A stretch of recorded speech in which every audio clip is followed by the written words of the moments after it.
Hey, I'm Dave. Welcome to Shop Talk. Today in Shop Talk, we're going to jump right into some of the best viewer questions from the last couple episodes that we brought to you by my co-host, Glenn. How you doing, Glenn? I'm doing well, Dave. Doing really well. Good to hear it. Let's get right into the first question. Well, what is it? Okay, the first question comes from Jeremiah Barlow. Why did you pick FAT32 limits on Tuesday? Well, it's not about which day I picked them on. It was a Tuesday, as far as I recall. But it was probably 1995, 1996, somewhere in there. And we were porting the NT format dialog, well, actually writing it from scratch because Windows 95 didn't have an ability to go in and manage file systems and drives and partitions and stuff like that. You did that through the command line if you did it at all.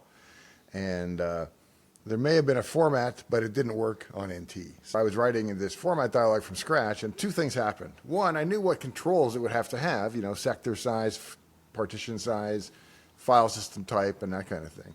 And so I laid out controls, just strict, top to bottom, bang, bang, bang, bang, bang. No layout beauty or anything, just controls in a dialog. Somebody with artistic taste will come through and design the UI later, and they'll fix this. But it'll all work if you just move them around, right?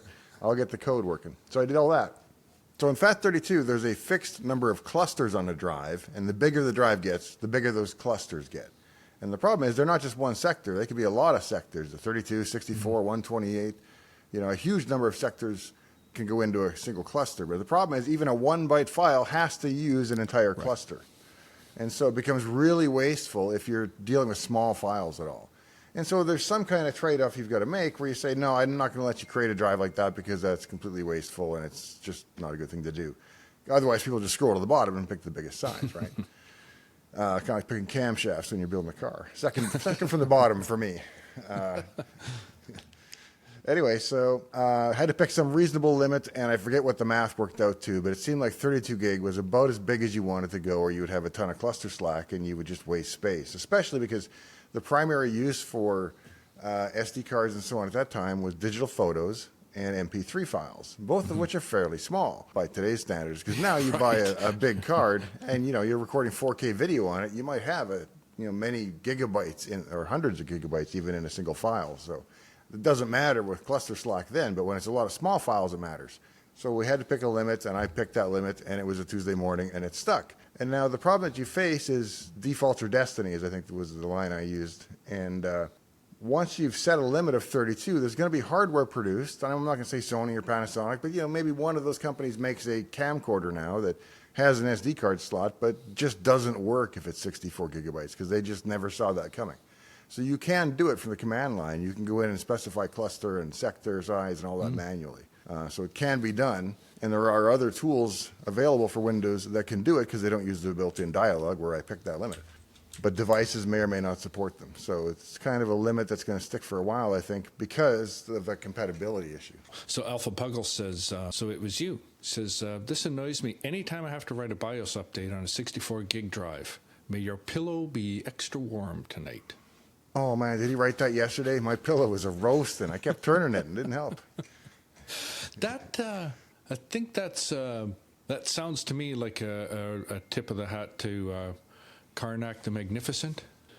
I thought it was the Etsy Witch. I don't know what we're talking about. Johnny Carson. Oh, Karnak okay. the Magnificent. Oh, may your pillow be extra warm tonight. Yeah. That's just my head. Jay Bodner, the disappearing SSD Sega now appears to be implicating pre-release firmware. And I think Windows actually made a statement about that. That's my understanding, is that the drives that were impacted on Windows, but only drives that had pre-release firmware on the actual drive itself. So let's say you had sample drives and you got them before the drives were released, and then you installed it in a system, and then 2 years later you upgrade to the new Windows Service Pack, and that happens to trigger it, but only on drives that have a bug in their pre-release firmware.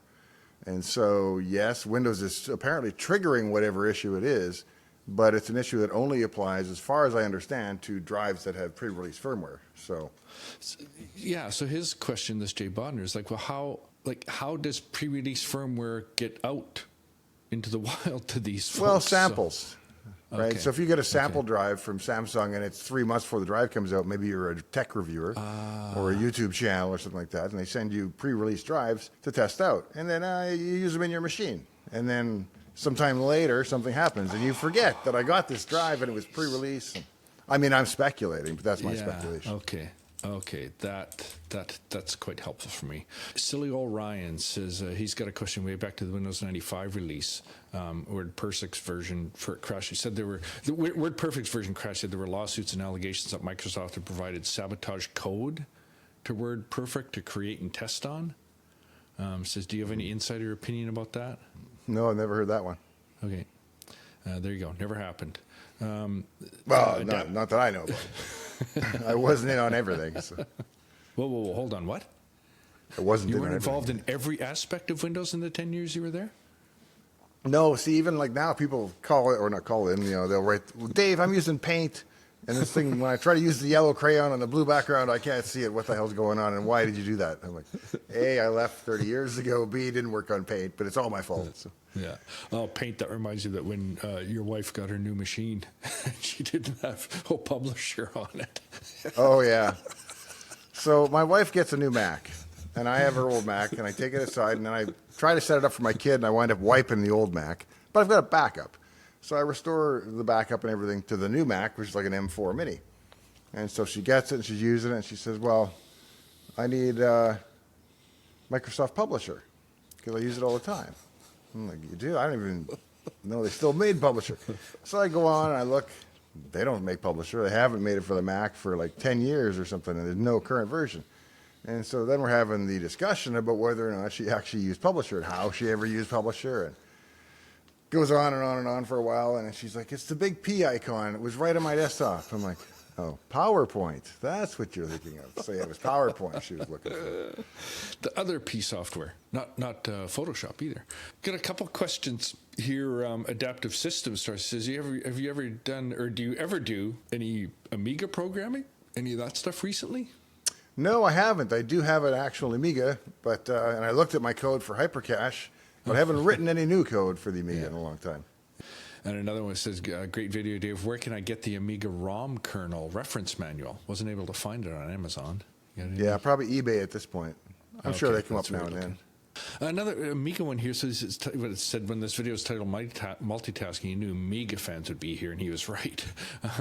So he's got a question for multitasking. So you can't talk to somebody who owned an Amiga for more than 5 minutes without them wanting to talk about multitasking, how much they liked it. So the question is, why? What examples of using it do you have? And not like in a current context, but back then. Well, back then you could run it was cool on the Amiga because you could grab the whole screen and drag it down and get a separate desktop.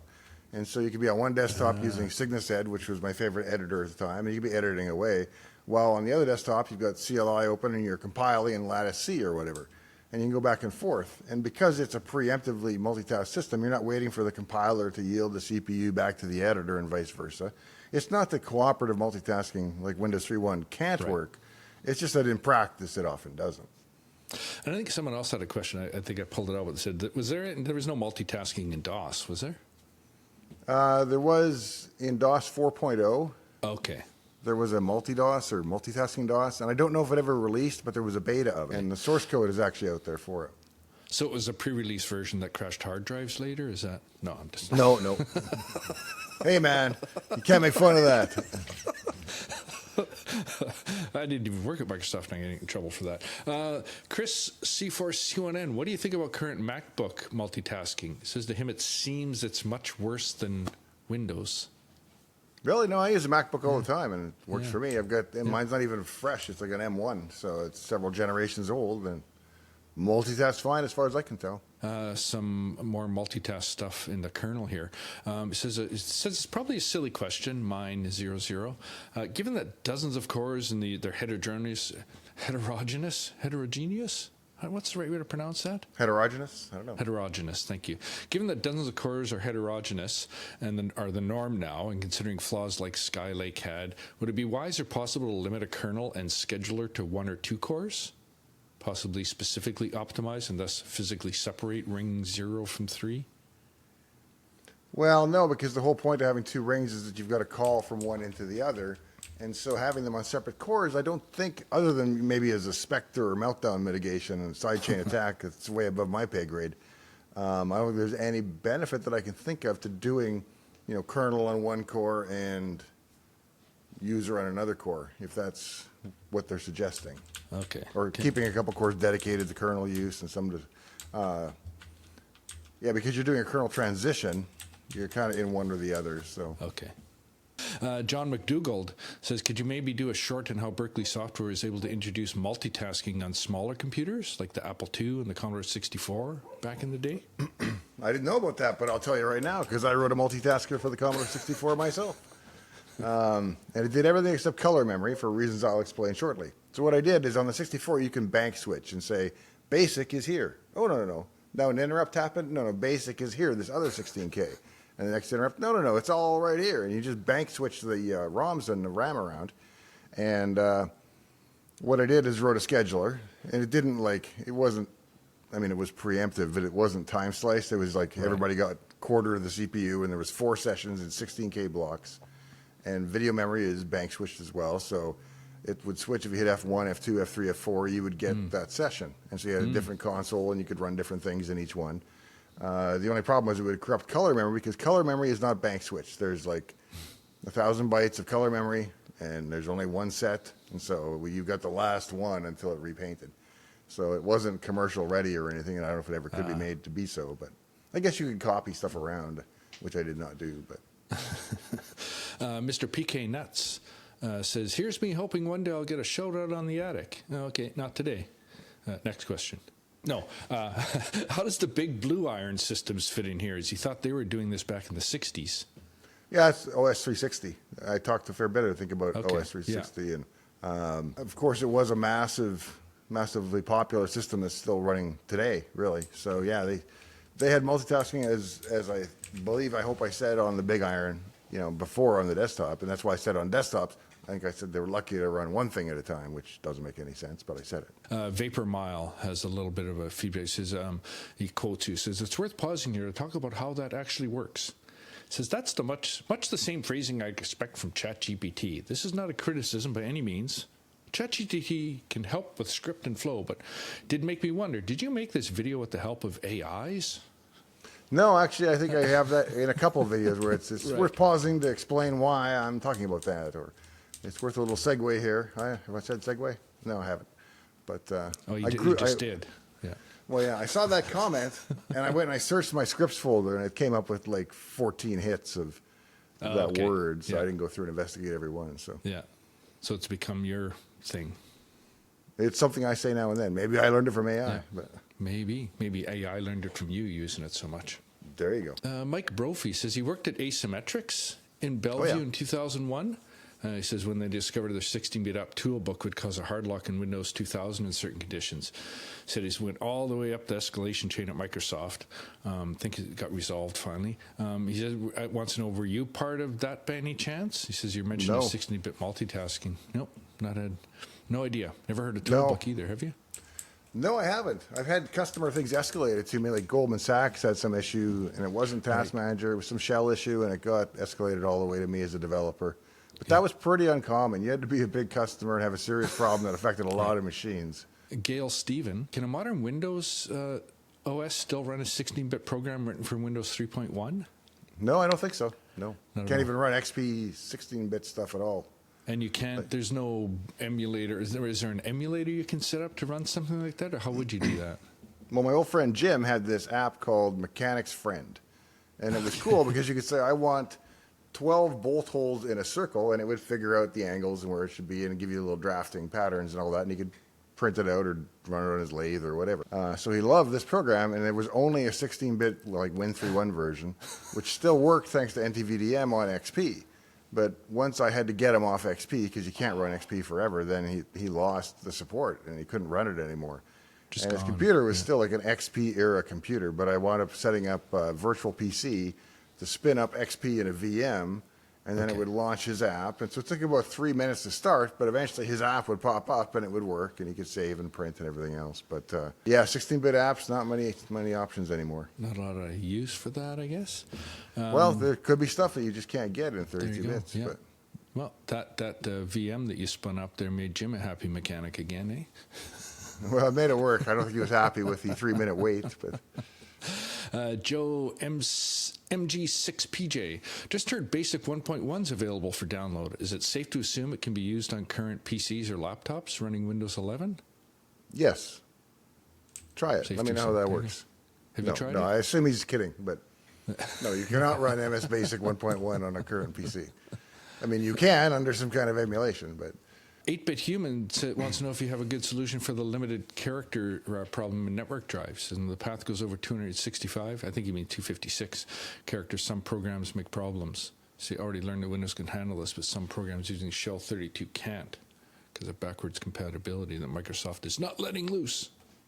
yeah, I think you're going to be stuck with, I think it's 260, not 256, but I Okay, think yeah, max he path typed is 265. I assumed it was supposed to be 256, but yeah. I think it's 260, but I could be Okay. wrong. I haven't looked in a long Okay. time.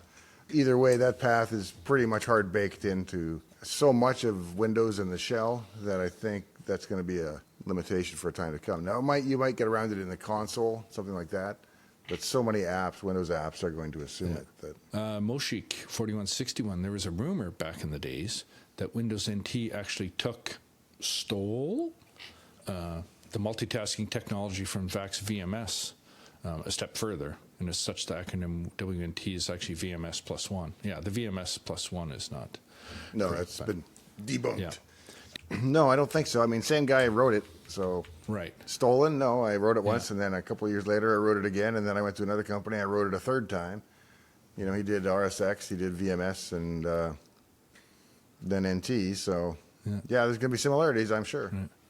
Yeah, that multitasking one really got a lot of the retro and the old school guys back in here. And so here's another one. Why did the first version of Windows, like 3.0 and 3.1, not utilize the power of the 386 processor well, especially in protected mode and multitasking? Well, I think there was a Windows 386 version that was specific to the 386 and took advantage of some of the 386 chips' abilities. You're not going to get full preemptive multitasking of 16-bit apps, I don't think, unless they did. But I never had a Windows 386 machine, so I don't actually know that much about it. I was still Never had a running like 386? Windows. I Oh, did, but I Windows think I was still 386, running just okay. Windows Right. 3.1 on it. Right. And then I jumped to Windows 95, or I was on the Amiga and then Okay. came back to Okay. Windows 95. So. Yeah. STCO. I've been a fan of the task manager since I first saw it. I think that was on Windows 3.1. Says, No NT. No. But Yeah. Well, NT was the first version. Okay. It Yeah. says back in those days, how much overhead did it need? very little. So you can hold down F5, which in those days would refresh as fast as it can. And because it spent a lot of its time drawing lines and waiting for the kernel to do that for it, it wasn't even CPU bound then, but you could get it very busy. But now they've limited the update rate, so it can only update 5 times a second or Right. something, let's say. And it uses almost none. If you want a comparison, you can take the old NT4 task manager and run it on Windows 11 today. It still works. And you can see it uses, 0% of the CPU. So. And how would the And that current- was true in the old days too. It wasn't zero, but it was still small. And what's the new version of Task Manager in terms of overhead? I mean, It takes up a lot of memory. I don't know how much Right. CPU it uses when it's idle. But yeah, it certainly does use a lot more memory. But of course, you have a lot more memory. So and it's a much bigger piece of software, but that's not an issue. So, yeah, it does more and it's fancier. So yeah, fancier. Charles Aboud, that was brilliant, Dave. Can you please do an episode on things like the original creation of Word, Excel, and then VBA? Word and yeah, I Excel only aren't know your that side of areas, things. are they? No, I'm a consumer of VBA. I wrote a whole line of business thing in VBA for my own company, and so a big fan of it and the power of it. But I don't know the history or story of it, so I'd have to learn it first. And I'm Do you not know sure any of who the to folks ask. that were involved in that stuff? No, I don't know just- anybody from the office They were side, just sort of separate. the other side of campus, and Yeah. I mean, I worked on OLA, so I debugged with Word and stuff. So I talked to people by Okay. email, but never Right. face to face. Okay. Donald Syme says, were you part of that Win95 isn't done till Lotus won't run era of Microsoft nonsense? I was Have you there. heard that phrase? Yeah, DOS isn't done until Lotus won't run. Oh, okay. And no, not true. Yeah. Funny, but not I mean, true. the AARD detection code would be the closest, and I don't even think that was malicious. It was kind of like defensible malice in a way. But that was only on a beta version too. So Well, I got a consulting gig for you here. Uh-oh. Kevin Rickey says, you are awesome, Dave. I love low-level machine code and how the OS works. I wonder if there's a way to pay you to answer very specific questions regarding Windows and the registry. Or where can I find a detailed technical reference manual on Windows 11? You know, I don't know. I would imagine, I don't want to say, hey, check Amazon, man, but check Amazon, man. I don't know what's out there for good technical references right now. I haven't looked at one. So I would say that anything by, if you're looking for Windows internals, you're looking at David Solomon, Mike Rusinovich.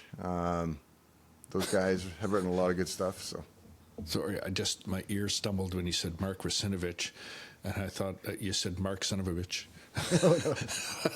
I'm sure he's been called that, not by me. Yeah, but. I'm not the first one to. Yeah, it was just that earworm. Her hour. Hey, Dave, watched a lot of your videos and they're very informative. Can you make a video about Win32, WinRing 0, and why Windows Defender started giving some alarms about it lately? Yeah, so I don't know if I'd do a whole video on that. I did one on Right. kernel mode and the difference between Windows mode and kernel mode, or user mode and kernel mode. And they're trying to get other pieces of people or other companies and other vendors out of the kernel. So a lot of this anti-cheat and Ring 0 shortcut code is not safe or secure. And so I guess there's a tool that does things like RGB lighting.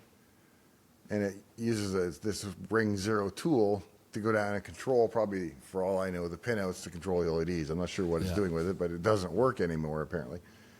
But it's certainly not, I mean, I've got 2,000 LEDs looking at me right now that are all controlled from my PC over Wi-Fi to ESP32s that drive the individual LEDs and their strips. So that's a $5 chip. I don't know why anybody needs their PC bit banging LEDs, but I guess it doesn't work as well as it used to. So, Malice Wonderland, again, more information. Can you explain rings? Why is an application such as EA's Javelin anti-cheat able to essentially lock the computer out of itself? oh, because it's in the kernel. It's a driver, and it's signed, and you have to. Yeah. Pardon me. You have to agree to install the thing, and then once you do, it's inside your kernel, and it snoops on you, and it monitors what you're doing to make sure you're not cheating. And if it has a bug, well, your whole machine doesn't work anymore. So, Chip Daly, can you make a video on how to make your own custom kernel for phones or computers? that would be a big video. But Okay. could I write a kernel? series? Yeah. Yeah, I could write a series on a kernel. Yeah, you couldn't do much in an episode. I could walk you through the boot process of the BSD kernel or something and just show you how that goes step by step. That might be kind of fun. It might For be the an 5 interesting people. place to. Yep. Yeah, might be. That's how a lot of this works. Yeah. And this is back on that. So now, are you the product part again? Nez Constantine. Other than Google, what are some good DNS resolving sites to use? There is Quad 9. There is 1.1.1.1. 4.4.4.4, I think. Google is 8.8.8.8. Oh, okay. Yeah. Quad 9 is 9.9.9.9. So, yeah, there's a number of vendors down there with single-digit IP addresses, too. And then there are lots of other DNS vendors around that you could select that have, just normal random IP addresses. More DNS stuff here, Apex 180. It would be neat, I think, to do a video on actually running your own DNS server that talks to a root server. Take full control of your DNS lookups, finally. Yeah, my Unify box looks like it has a DNS server built in. I'm a little scared to take over my own DNS, but thinking about it. But others should just go ahead and do that, yeah. Yeah, let me know how it goes and what troubles you ran into. Yeah, I'm just still know fighting my everything. network issues, and although I'm not the last couple days. So about 2 days ago, guess what I did? So for backstory fixed here, well, I think I might have. I've been having issues with my network where about 4 times an hour, I would say, it drops out for a minute or 2 minutes. And you can't contact router, you can't contact DNS, no DNS, nothing. The whole thing is dead. And it comes back up, and nothing says there was a problem in the interim, and there's nothing in the logs. But it's just gone for a minute. And it's been driving me crazy. And so I've made all these changes to switching priorities for the STP stack or protocol and what switches are in what order, and applied them, and it never got any better. So out of frustration the other day, I thought, well, I'll take the hard drives out of it and see if that helps. Maybe it's a heat issue or something, right? So I shut the machine down, took the hard drives out, turned it back on, and it hasn't had an issue since. And so my guess is it because I rebooted it? Is it that simple? Because, I Have you had done a tried restart. rebooting?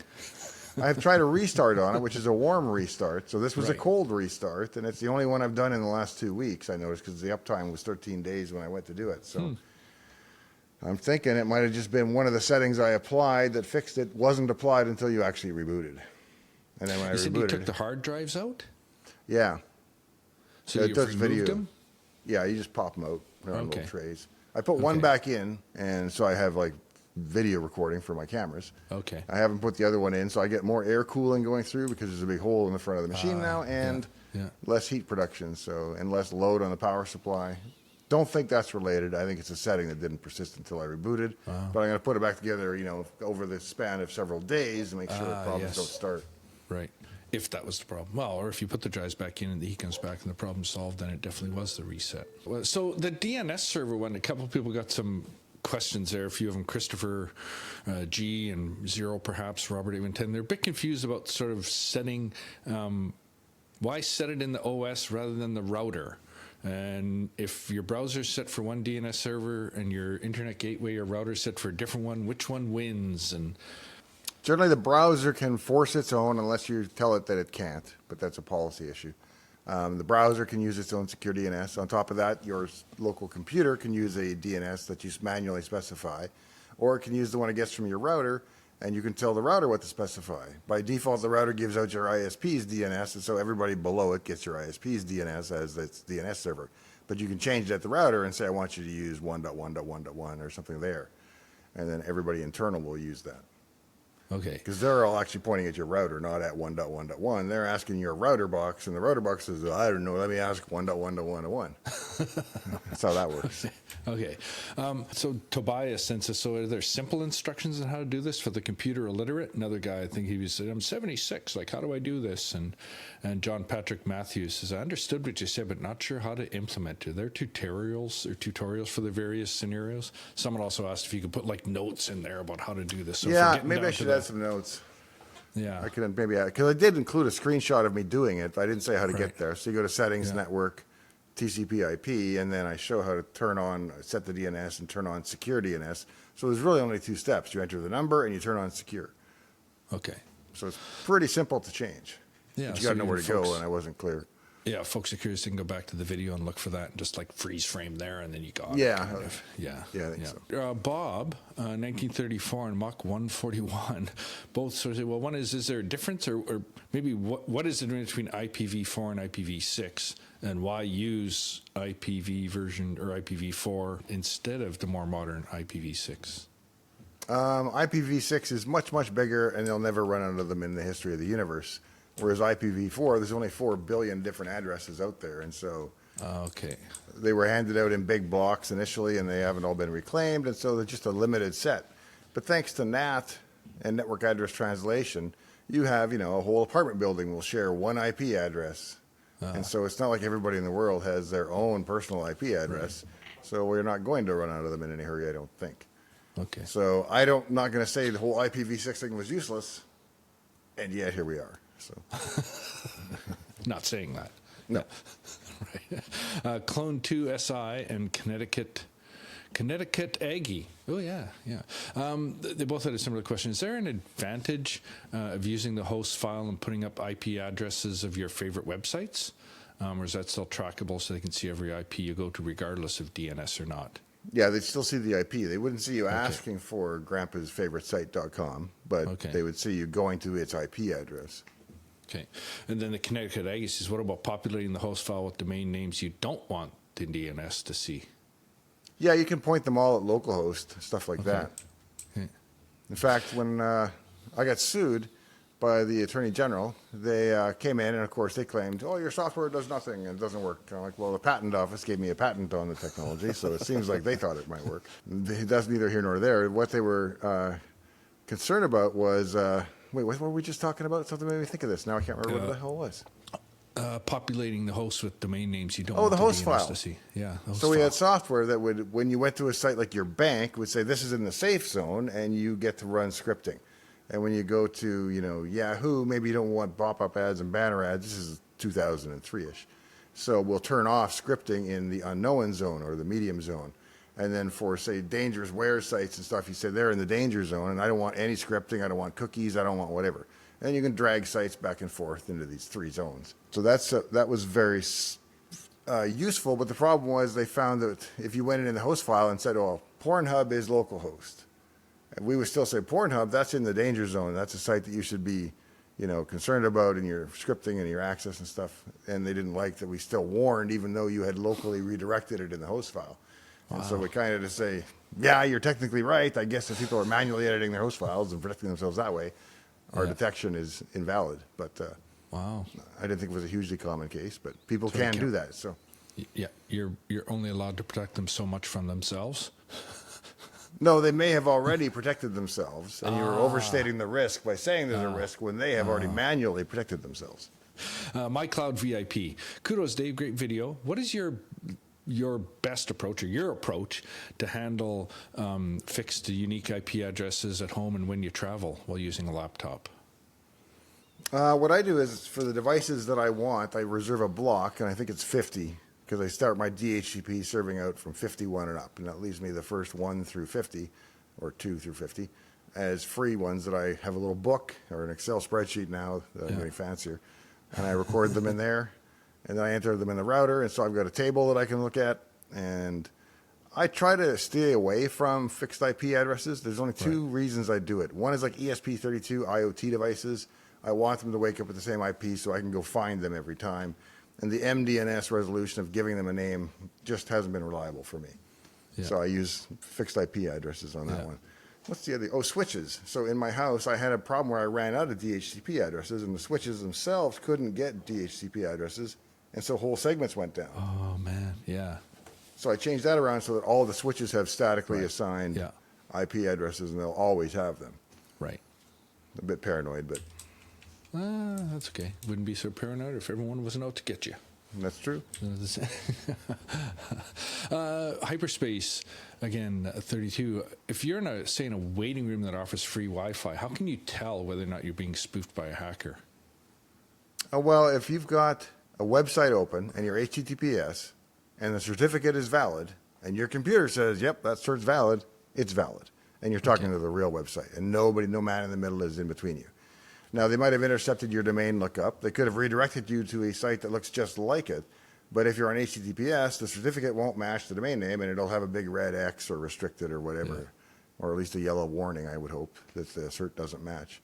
So as long as the cert is green and happy, or padlock, or whatever symbol in your browser, you know that nobody's stupid on you. And then also, assuming the Wi-Fi is authentic and provided by the establishment, how can you protect yourself while using it? I mean, how worried do you need to get when you go to the local coffee shop? Or I don't. I mean, I still... Yeah. You could use your own DNS, and that's kind of what that episode was about. Or you could use a VPN in a coffee shop, and there's nothing wrong with that. It's kind of a belt and suspenders approach, because you're already encrypted, and all you're protecting yourself then is from which IP addresses you actually visit. So maybe you don't want your dentist to know that you go to grandpa'sfavoritesite.com, and Don't be banking in a coffee shop if you think you might be Well, that's fine, because all they know is that you went to your bank. They can't see your banking. They can't intercept it. They can't sniff your passwords, none of that. They just know you went to an IP address that is owned by Goldman Sachs or whatever your bank is. That worst Windows bug you ever shipped, we're talking about the pinball thing, Tech and Games, etc. says, hey, Dave, have you ever created an app for Windows that didn't ship? Oh, yeah, lots of them. I write a lot of stuff. And, you throw it out there, and sometimes it sticks, sometimes it doesn't. One I wrote that's called Windows Zones, which I was really fond of. And it sounds, the thing I just described with websites, it was the same for apps. Oh, yes. So you could say, I want Task Manager, I want that to always be in the admin zone. And so you would drag it, kind of like a little Task Manager UI, but you drag it into the red admin zone. So Task Manager had admin rights. And this console or this game that I'm running, I don't want it, so I'm just going to run it in the non-admin zone or in the safe zone. Yeah. And you could do it to apps live, which was nice. And so it only worked up to pre-Vista, because I would actually go in and rewrite the token on the process and all kinds of fancy stuff, which stopped working for me in Vista. So it's kind of good it didn't ship, because it wouldn't work.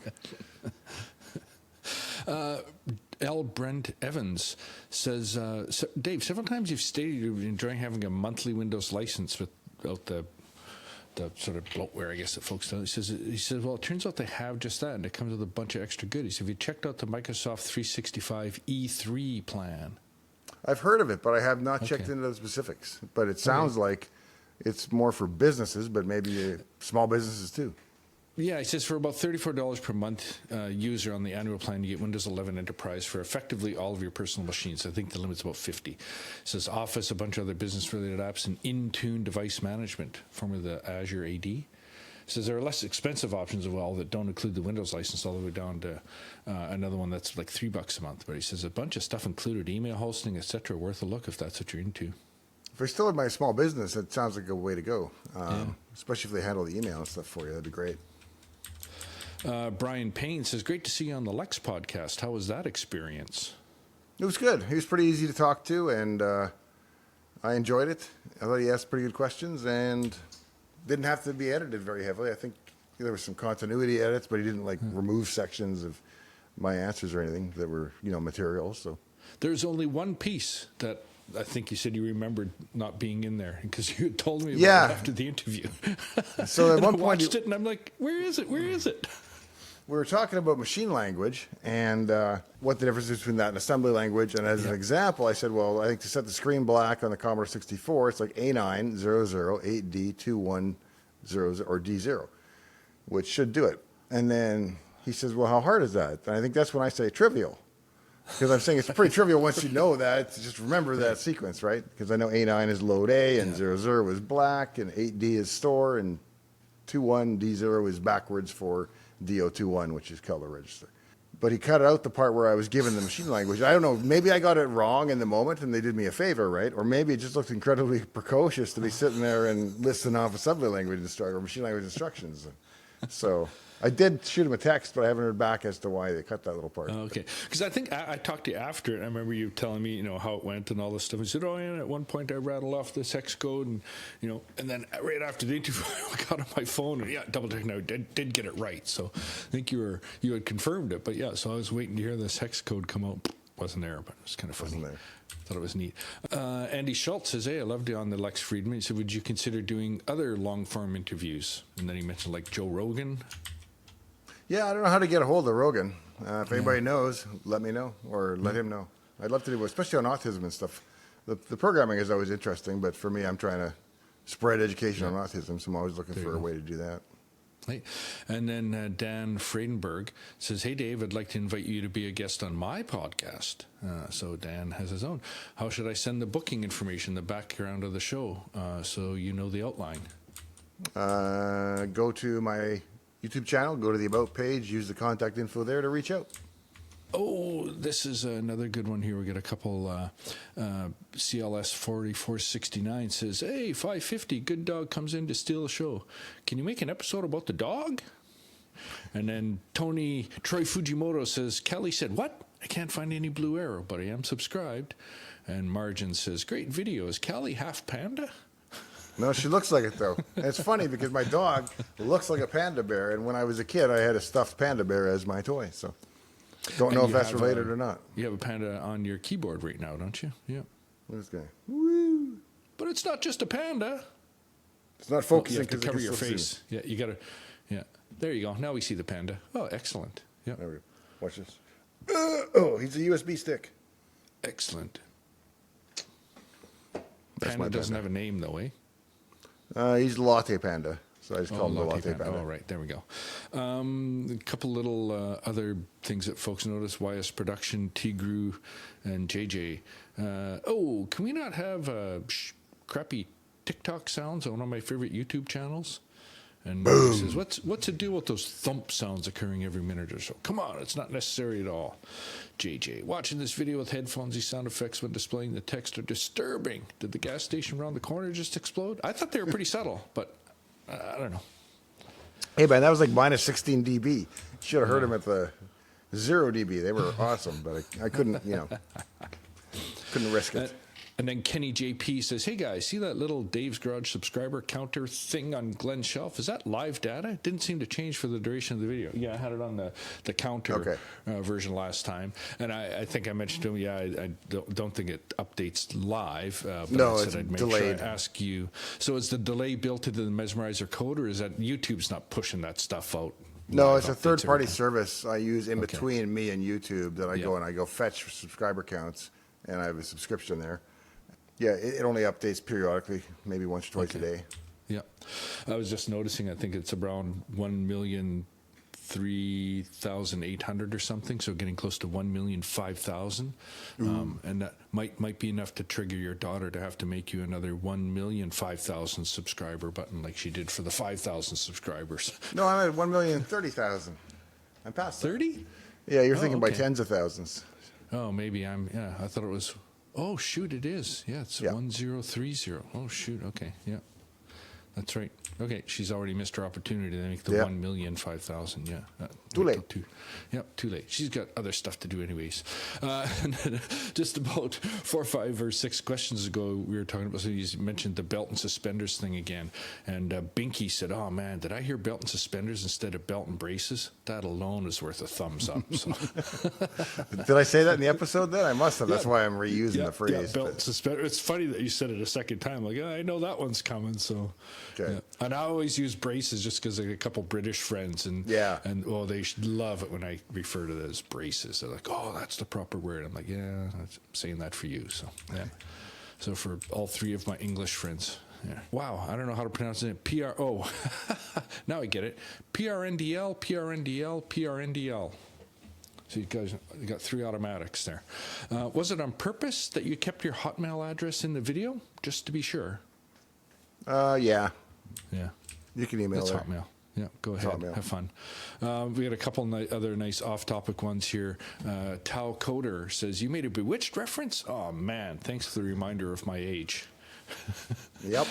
And Lord Chariot, "I wonder how many people will know the Gladys Kravitz boomer reference. I wonder what your average viewer demographic is. I, of course, understand the reference and often use it, but I'm old."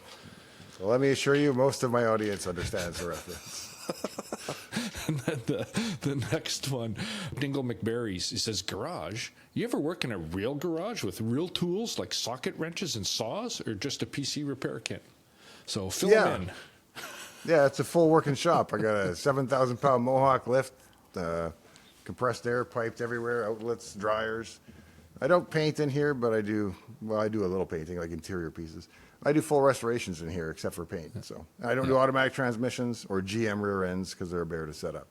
But I do everything else myself. So. And you no longer deal with gasoline. No, that's true. Fuel systems. Yeah. I'll put them in. I just won't fill them. Yeah. And that's the garage that you rebuilt that Chevy truck in, right? Yeah.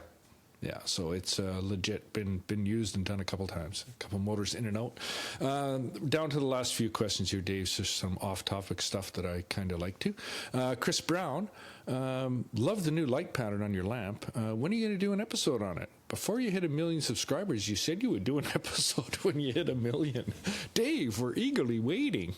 I absolutely guarantee it will be after the 1 million subscriber mark. Okay. Yeah. Not right after necessarily, but after. The other thing we mentioned too is, next time I'm down there and we'll do something. And then I was down there and we never did it, but that's okay. Yeah.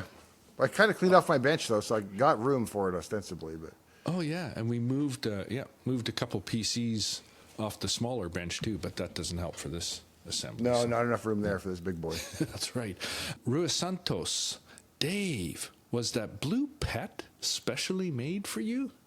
Nope, it's that's the early pets with the chiclet keyboard. They have whitish blue phosphor, so it's before the green ones. And the last one here from Pebbles Chan. When do we see a video from Dave's basement? So I think this is a good time to tell folks again. You've got the main channel is Dave's Garage, and that's where you do sort of your single topic, in-depth kind of pieces. And folks ask questions in the comments there. And then once every week we do this shop talk on your second channel, Dave's Attic, and we pull questions from both those episodes.